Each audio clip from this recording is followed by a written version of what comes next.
আওয়ামী লীগ নিষিদ্ধের প্রজ্ঞাপন জারি হলে কমিশনে বসে এ বিষয়ে সিদ্ধান্ত নেবে বলে জানিয়েছেন প্রধান নির্বাচন কমিশনার এএমএম নাসির উদ্দিন। তবে প্রজ্ঞাপনের বিষয়ে এখনো কোনো অফিসিয়াল ডকুমেন্ট হাতে পাননি বলে জানান তিনি।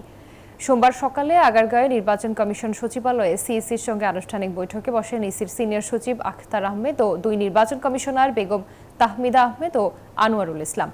এরপর পূর্ব নির্ধারিত সূচি অনুযায়ী যুক্তরাষ্ট্রের কার্টার সেন্টারের প্রতিনিধি দল সিইসির সঙ্গে সাক্ষাৎ করেন। এদিন গণ অধিকার পরিষদের সদস্যরাও সিইসির সঙ্গে সাক্ষাৎ করেন। আওয়ামী লীগ 14 দল ও জাতীয় পার্টিকে নিষিদ্ধ করার দাবি জানান তারা।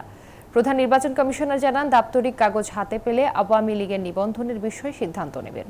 বান্ডেল থাকলে প্রতি সেনমানিতে টাকা বাঁচবে। বিকাশ সেনমানি বান্ডেল কিনে জিতুন প্রতি লেনদেনে।